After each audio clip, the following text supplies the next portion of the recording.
Kondisi jam setengah enam sore, tapi masih terang benderang dan super panas. Ini memang panas banget. Nah, daripada nggak ngapa-ngapain, mending coba jalan-jalan ke taman. Akhirnya sampai juga di dalam hutan. Tapi banyak orang kok.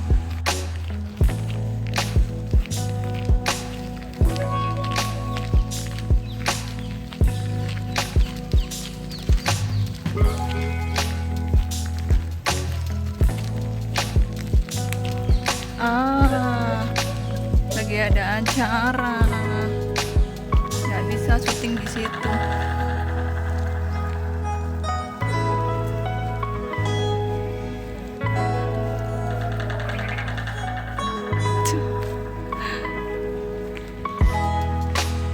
Mantap deh, bagus.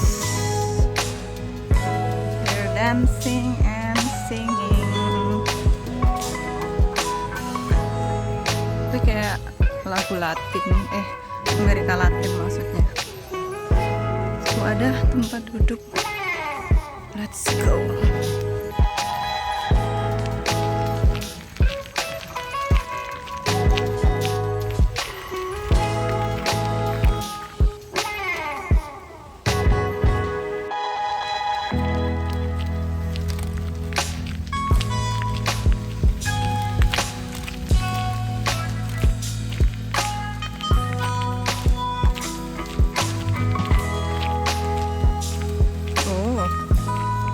Kita syuting di sini ya.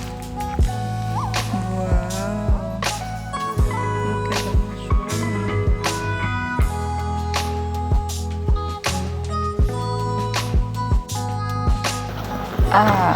Tes. Halo semuanya. Ini udah milih yang tempat yang paling sepi, tapi juga masih banyak orang sih. Karena Sabtu ya, apalagi Sabtu sore ini sekarang udah jam 6.20, jadi masih terang sekali dan masih banyak orang jalan-jalan. Oke, ini sudah 1 bulan lebih nggak ngevlog random talk. Gimana ceritanya, sudah 6 bulan di Belanda. Rasanya nano ya sebenarnya ya, nano karena banyak sekali yang terjadi dalam waktu 6 bulan. Yang pertama, pindah kosan 3 kali. Jadi yang pertama waktu kesini, tiba itu ke Den Haag. Kemudian 2 bulan kemudian pindah ke Leiden di sentrum, di Haarlemmerstraatnya. Itu pas jalan yang panjang banget. Jadi sentrumnya tuh nggak mengumpul gitu ya kalau di Leiden tuh, tapi dia berupa jalan yang sangat panjang, dan sepanjang jalan itu tuh ada pertokoan. Cuman kebetulan jalannya dibagi 2, jadi sebelah kanan dan sebelah kiri. Yang sebelah kanan itu khusus pertokoan, tapi juga biasanya di atasnya toko-tokonya itu disewakan buat kayak kos-kosan juga gitu ya teman-teman. Kemudian di sebelah satunya itu yang tempat saya, jadi nggak banyak pertokoan, jadi mayoritas diisi kayak apartemen, studio, perumahan, seperti itu. Jadi saya ngekosnya di satu rumah yang itu isinya 5 orang. 5 orang di lantai 2 dan lantai 3. Tapi biasanya orang sini tuh nyebutnya lantai 2-nya itu lantai 1. Kemudian lantai 3-nya itu lantai 2. Jadi lantai paling bawah itu karena nggak ada, istilahnya rumahnya tuh nggak termasuk lantai yang paling bawah. Jadi mereka nggak nganggep lantai bawah itu lantai 1. Jadi dianggapnya biasanya lantai 0 gitu. Nah, jadi di bawah itu biasanya rumah orang lain yang terpisah dari rumah yang di lantai 2 dan lantai 3. Jadi lantai 2, lantai 3 itu satu kesatuan rumah. Lantai 3-nya itu biasanya kayak etik, atau yang nggak teman-teman tahu atapnya gini ya. Jadi itu yang pas di atapnya itu. Nah, saya kebetulan di lantai 3-nya dan pas di yang miringnya ini. Jadi kamarnya sisa-sisa sebenarnya, cuman karena murah, pas mendekati kampus juga, dan kebetulan kok pas ada, dan cewek-cewek semua, itu kan yang paling buat nyaman ya. Cuman ternyata ada miskom sih saya sama landlordnya itu. Ternyata kontraknya itu harus habis 6 bulan, jadi nggak bisa putus di tengah-tengah. Padahal kalau sebenarnya menurut regulasi pemerintah Belanda itu boleh. Jadi boleh berhenti di tengah-tengah asalkan memberitahukan sebelumnya ya, jadi jauh-jauh hari sebelumnya.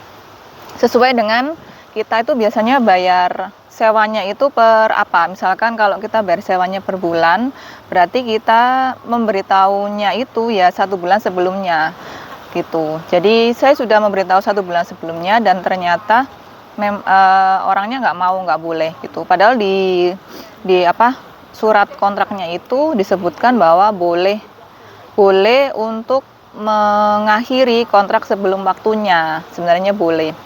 Tapi ya begitulah ya orangnya juga kalau diajak ngomong bahasa Inggris kurang nyambung, karena nggak tahu, mungkin kurang seberapa lancar memang ya bahasa Inggrisnya. Karena dia kan yang keturunan Turki itu landlordnya. Jadi ya udahlah, ini terpaksa jadi waktu saya tiba sini kan Februari Maret itu di Den Haag, kemudian April Mei pindah ke Leiden ya, ke Haarlemmerstraat itu, ke sentrum. Kemudian Juli itu sudah mulai ke tempat baru. Jadi tempat barunya itu persis di depan kampus, kayak yang di vlog saya sebelumnya itu persis di situ saya dapatnya, persis di depan taman itu. Alhamdulillah nggak nyangka. Jadi ini satu rezeki yang nggak bisa saya tolak juga. Kalau saya menolak tawaran dari kampus, otomatis kampus akan menghapus saya dari daftar tunggu. Jadi saya nggak dianggap butuh tempat lagi gitu. Padahal akomodasi kampus ini sangat dekat dengan lokasi tempat saya kerja ya, atau tempat. Jadi kalau PhD itu di sini disebutnya kerja. Jadi bukan kampus ya kampus, cuman kampusnya tempat meneliti atau tempat bekerja untuk kita meneliti. Jadi seperti itu teman-teman. Kemudian waktu itu pindahan itu saya pakai sepeda kan ada ini ya, keranjangnya di depan, jadi itu bisa dipakai buat mindah-mindah. Pertama barangnya itu saya pindah dulu ke kampus, jadi sebagian besar lah ya, 80-90% tuh saya pindah ke kampus. Kebetulan di kampus juga ada lemari, jadi saya taruh di dalam lemari gitu. Nah pas setelah mau habis barangnya dipindah, itu sepedanya hilang, Masya Allah. Jadi ya saya juga menyesalnya, karena sebenarnya sepeda itu banyak juga yang bagus dan jauh lebih murah, bahkan sepertiga harganya dari yang saya beli di toko. Di toko itu saya juga beli bekas, tapi ya dalam kondisi baik. Tapi kalau beli di luar juga kita juga bisa beli dalam kondisi baik dan dengan harga yang sepertiganya, setengahnya atau sepertiganya. Saya beli itu 150 euro, itu sudah sama keranjang. Terus rem tangannya itu satu. Biasanya di sini tuh nggak ada rem tangannya ya. Jadi remnya rem pedal. Jadi rem tangan satu sebelah kiri. Kemudian rem pedal sudah pasti, dan nambah keranjang, jadi itu jadi 150. Nah ini saya akhirnya beli sepeda baru ya, maksudnya baru second, sepeda second di marketplace FB. Kebetulan dapat orang rumahan, jadi dia tangan pertama ya, dia yang beli, kemudian saya pembeli second handnya gitu. Jadi alhamdulillah dapat 50 euro dengan kondisi yang 80% lah kalau bisa saya katakan. Cuman kemarin kebetulan waktu saya pakai seminggu 2 minggu itu ban depannya tiba-tiba kayak robek gitu ya teman-teman. Padahal pas hari sebelumnya tuh bener-bener nggak kenapa-kenapa. Entah apa yang terjadi di tempat parkiran, saya juga kurang tahu, tapi kayak tiba-tiba aja dia waktu dipompa itu keluar suara angin yang apa kayak bener-bener dari ban yang sobek gitu. Jadi itu pengalaman yang nano-nano ya sebenarnya. Jadi saran saya kalau di sini mau beli sepeda itu jangan ke toko, mending ke marketplace, bisa di Facebook, bisa install Marktplaats, itu ada apps-nya di Android, saya kurang tahu kalau di iPhone ya. Nah, kemudian jadinya selama 6 bulan ini sekarang saya sudah hampir habis uangnya karena tadi dibayar untuk bayar sewa 2 akomodasi. Yang baru ini harganya 800. Hai. Jadi ada guguk barusan datang. Jadi harganya 800. 800 itu karena dia tipenya studio jadi bisa dapat bantuan pemerintah. Jadi bantuan pemerintahnya itu kalau 800 ya kebetulan maksimalnya itu 811. Jadi basic rental. Jadi di sini ada basic rental ya. Basic rental tuh jadi kayak sewa rumahnya aja, sewa rumahnya doang. Kemudian ada biaya servis kayak biaya bersih tempat umum. Kayak ya kita kan pasti ada fasilitas umum ya seperti di perumahan. Jadi kalau di tempat saya ada fasilitas umum buat parkir sepeda. Kemudian ada taman, kemudian jendela di luar kamar itu luar studio itu dibersihkan oleh cleaner, jadi bukan kita, tapi jendela di dalam rumah itu dibersihkan sendiri gitu. Kemudian saluran air, saluran got itu juga bagian dari servis. Cuman gas sama listrik, bukan gas ya, air sama listrik itu kita bayar sendiri, tapi nggak seberapa mahal juga. Jadi kalau listrik itu sekitar 25 euro sebulan. Kemudian airnya yang saya belum tahu karena belum dapat tagihan. Nah, khusus untuk listrik ini, kalau kita kebanyakan bayarnya ya ke mereka nanti akan mengembalikan uangnya ke kita gitu. Tapi kalau kita kurang itu kita juga harus nambah, sepertinya seperti itu. Saya coba nanti. Jadi nanti itu tagihannya itu per tahun sebenarnya ya. Cuman karena biar tidak memberatkan customer, jadi mereka bikin installment atau bayarnya itu bisa per bulan. Jadi makanya itu tadi ya, dicicil per bulan, tapi nanti kalau kurang kita tambah, kalau lebih itu kita dapat kembaliannya. Nah terus jadi dari rental saya yang baru ini itu kan 800 total tuh basic sama servis, jadi 800. 600-nya itu basicnya 611-an, kemudian sisanya tuh 200-an berarti ya, itu servisnya. Nah, dari biaya segitu saya dapat bantuan itu kira-kira 350. Iya, 352 euro.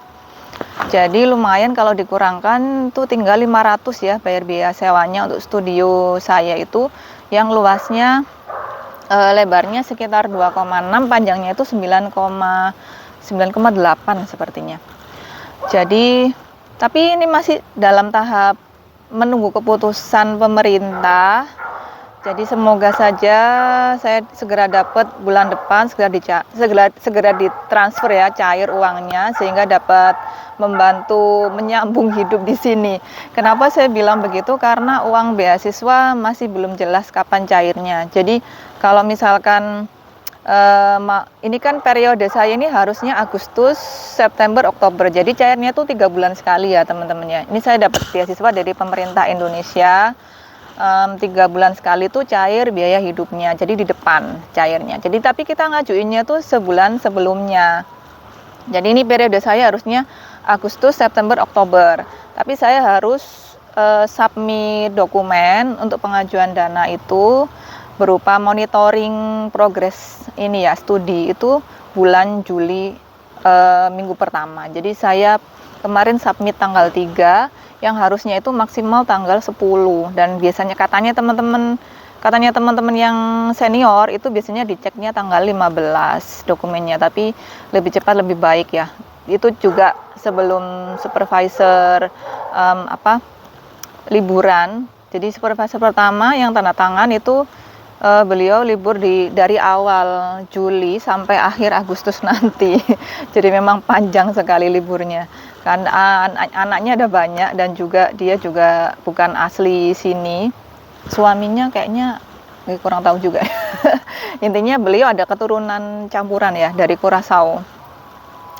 Nah, oke, itu sekilas tentang bantuan perumahan. Jadi memang dari bulan Juli itu saya sudah mengajukan, tapi sekarang sudah tanggal 29 Juli dan itu belum diverifikasi dokumennya, dan teman saya juga ada yang senasib. Jadi saya bukan satu-satunya. Ibaratnya aku bukan yang termalang di dunia ya, untungnya gitu. Nah, kemudian sehingga biasanya memang cairnya tuh H plus 1 bulan. H plus 1 bulan. Jadi 1,5 bulan lah ya, itu normal. Jadi biasanya kalau submit di awal bulan, saya juga baru submit 3 kali ini sih ya, 3 kali ini, dan yang kemarin juga mendebarkan gitu. Yang periode 3 bulan yang lalu itu juga mendebarkan, di mana saya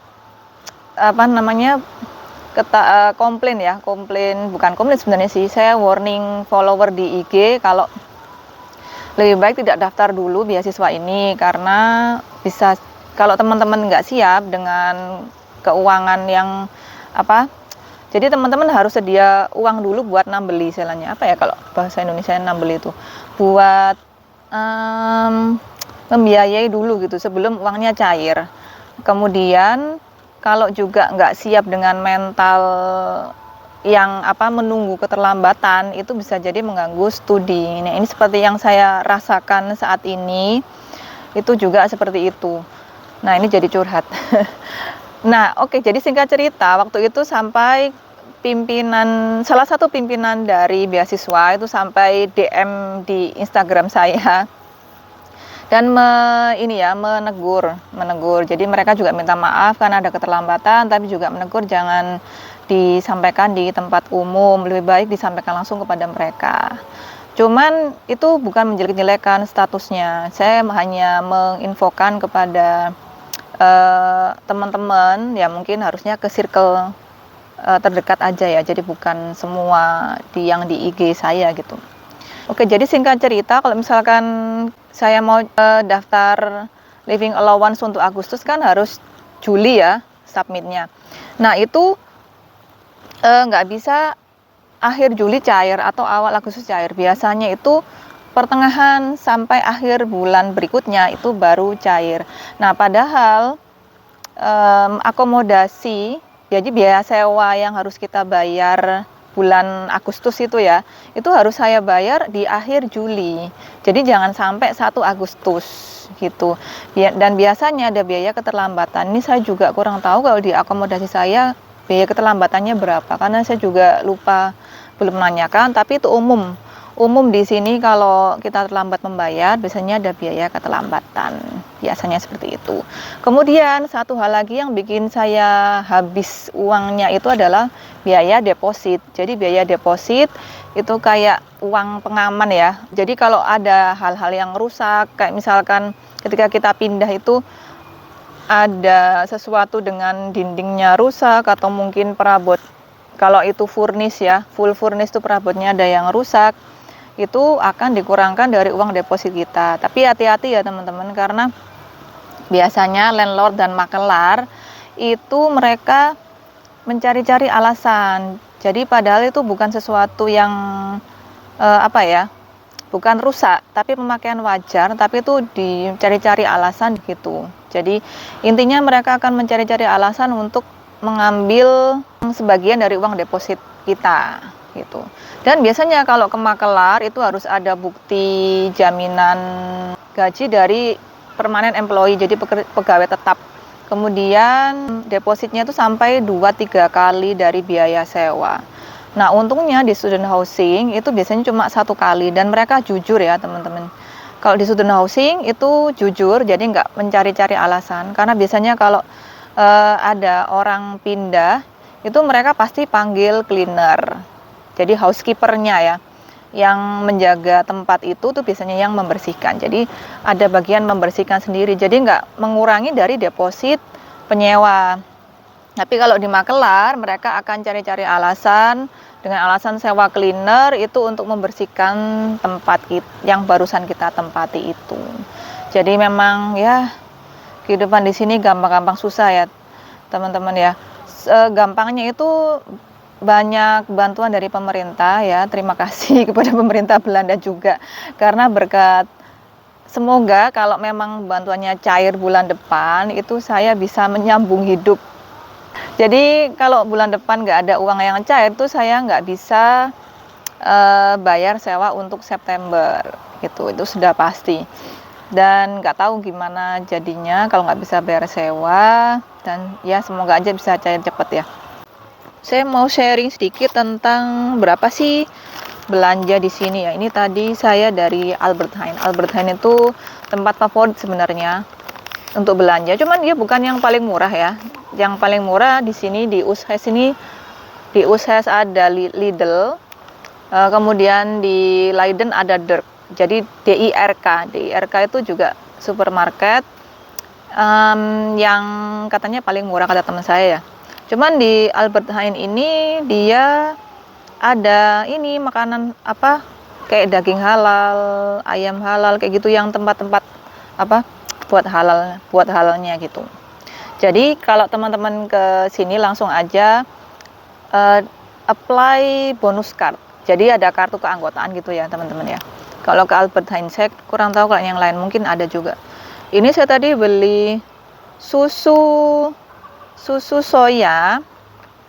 Susu soya itu apa? Susu kedelai ya. Susu kedelai, kemudian daging halal, kemudian apa? Tepung terigu, tahu, terus apa lagi? Jamur campignon, keju, terus apa kaldunya tuh juga kejunya keju Bayo ya. Jadi keju Bayo itu yang ada tulisan bionya itu karena mereka nanti menggunakan starter buat bikin kejunya itu dari bahan-bahan bakteri, jadi bukan dari bagian dari tubuh hewan, jadi bukan hewani. Kemudian kaldu itu juga dari tumbuhan, jadi dari sayur-sayuran. Jadi kira-kira seperti ini, kelihatan nggak ya? Totalnya 28.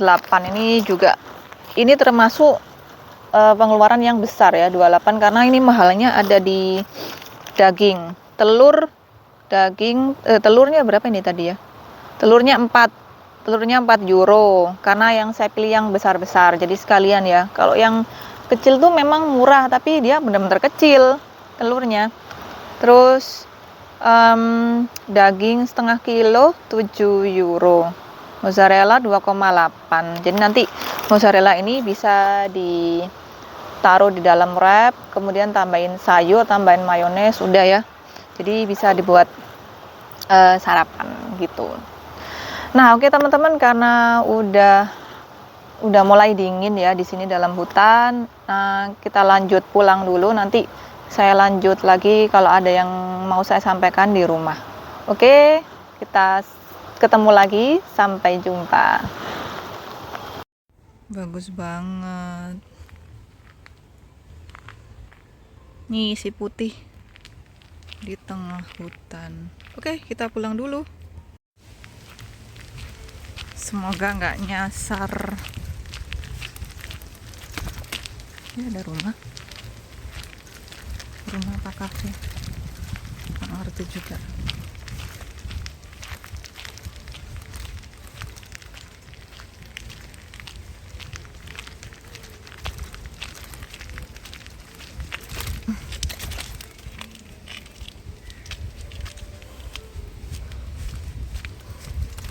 Oh. Kemana?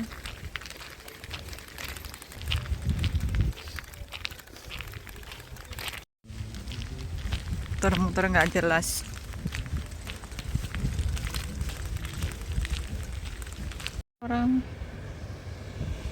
Banyak orang dia. Nah ini teman-teman, lokasi persis di depan taman yang buat saya syuting vlog bulan lalu. Tuh persis saya dapat di sini yang di lantai 1.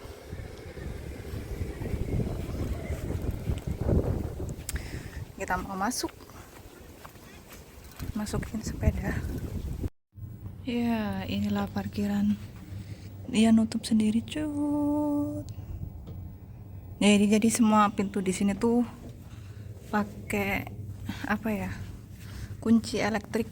Jadi nggak pakai kunci manual gitu. Jadi makanya lumayan aman. Kecuali sepeda ya harus pakai manual sih. Panas sekali. Barusan nyampe rumah dan masih terang benderang, padahal sekarang sudah jam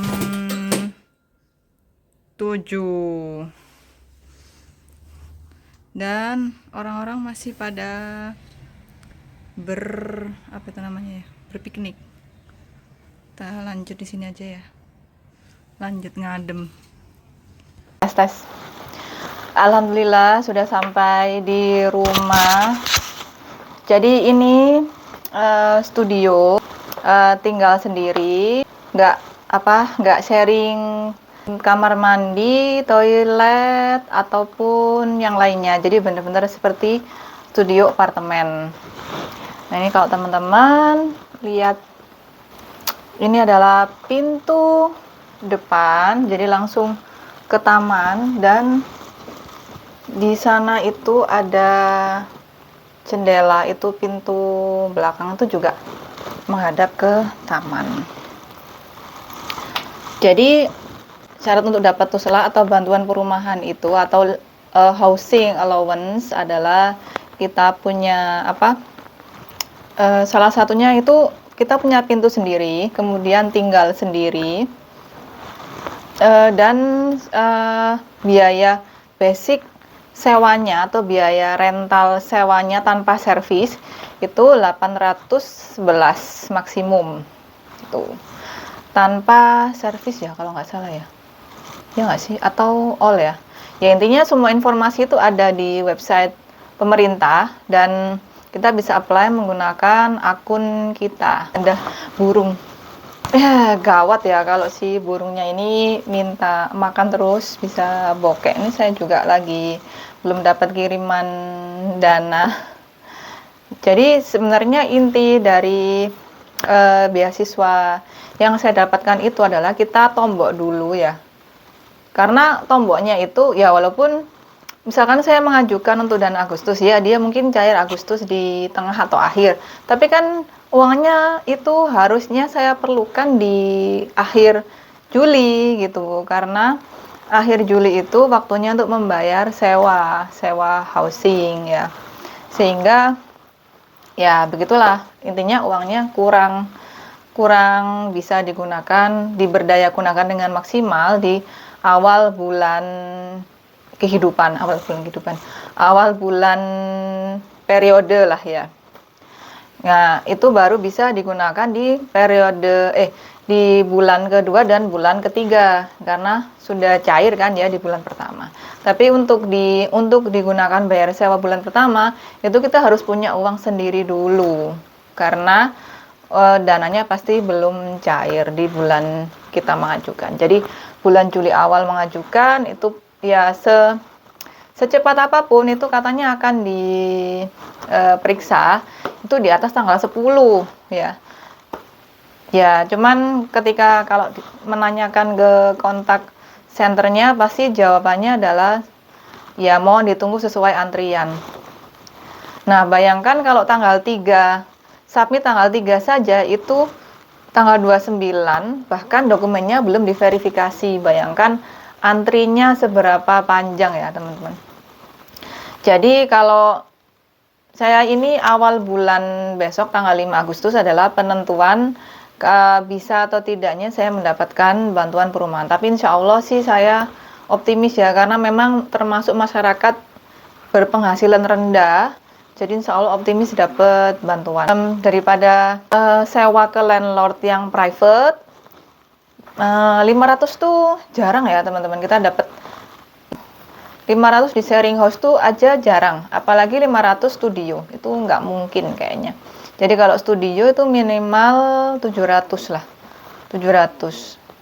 Kalau di sentrum, di landlord saya tuh biasanya dia sewakan kalau studio itu di atas 1000, jadi 1200 rata-rata. Itu pun belum listrik sama air biasanya, kalau yang studionya dia gitu. Ya, cuman itu tadi uangnya harus disimpan.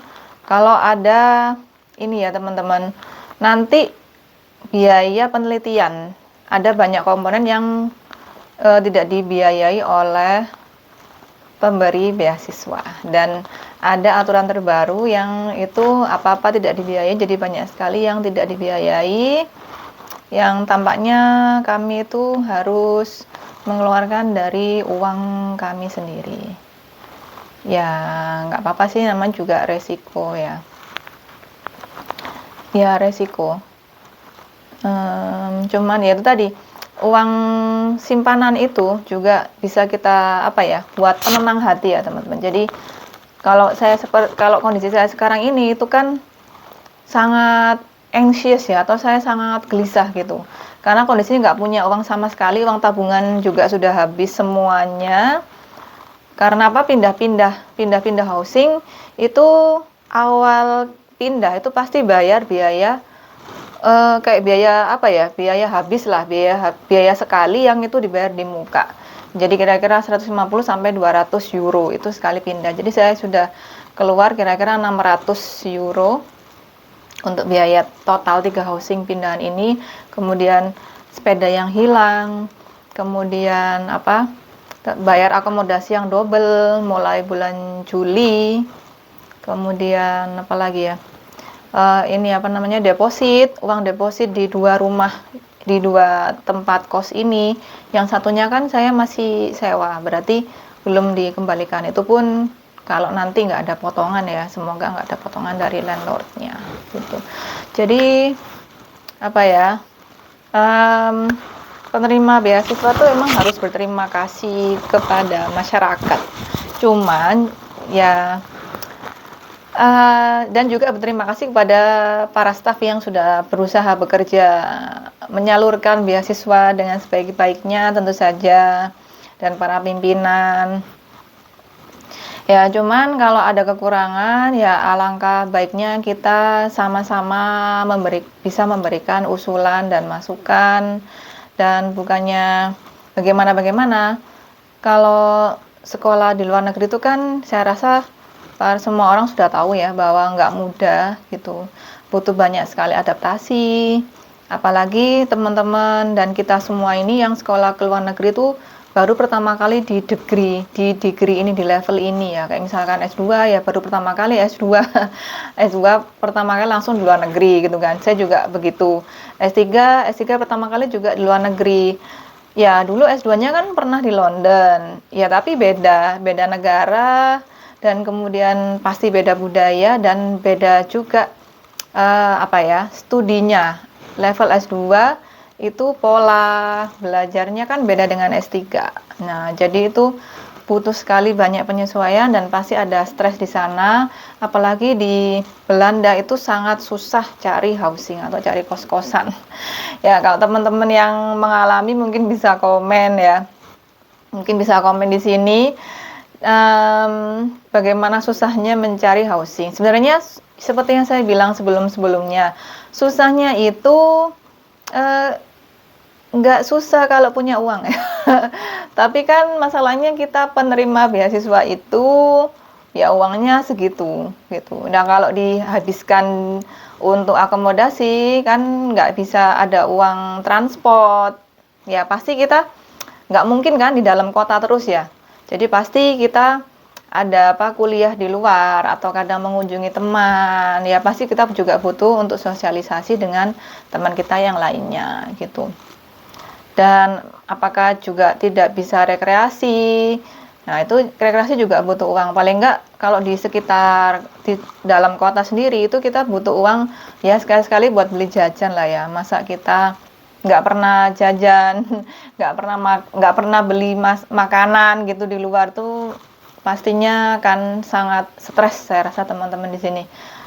Karena salah satu pengobat rindu rumah itu adalah masakan Indonesia yang rasanya lebih otentik kalau kita beli di restoran ya, apalagi kalau Padang. Padang itu kan salah satu makanan yang susah dan juga makanan khas Surabaya yang kompleks dan rumit, yang ada rawon lah, ada apa, soto Madura yang sini nggak ada ya. Soto Madura yang saya tuh kangen, soto daging ya, bukan soto ayam. Kalau soto ayam mah bisa buat sendiri sama bumbu instan ya. Cuma soto Madura tuh yang nggak ada. Rujak, nah itu juga nggak ada di sini. Jadi itu ya, teman-teman semuanya, sebenarnya senangnya itu pasti ada, tapi susahnya, sedihnya itu juga banyak, gitu. Jadi tantangannya memang banyak sekali selama kuliah di luar negeri. Jadi tanpa adanya keterlambatan beasiswa itu sudah cukup stres ya. Rasanya itu sudah cukup stres, apalagi kalau ditambah dengan harus menunggu sesuatu yang tidak jelas. Nah, daripada menunggu sesuatu yang tidak jelas, lebih baik ketika ada dana itu kita kumpulkan untuk berjaga-jaga di waktu-waktu kita butuh dana seperti ini. Ketika terlambat pencairan, nggak jelas pencairannya, dan juga nanti ketika membiayai riset nantinya gitu. Karena bisa jadi banyak sekali biaya yang tidak di-approve ya di anggaran riset kita. Walaupun memang itu perlu, tapi ya apa boleh buat, kalau memang tidak didanai ya harus kita keluarkan dari uang kita sendiri. Jadi memang penting teman-teman,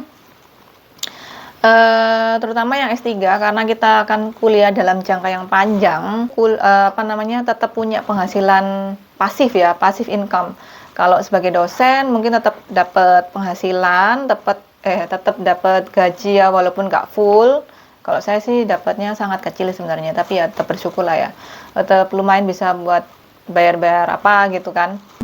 Jaga-jaga, karena at least kita bisa makan dulu itu. Kita mengamankan biaya makan dulu. Jadi kalau biaya akomodasi mungkin kita bisa pinjam dulu. Tapi saya nggak sarankan pinjol ya teman-teman. Jadi pinjam dari keluarga, teman tanpa bunga itu yang harus diutamakan. Jadi jangan pinjam ke pinjol ya. Itulah suka duka selama 6 bulan yang tak terasa 6 bulannya, tapi entah kenapa begitu banyak hal yang sudah terjadi selama 6 bulan ini.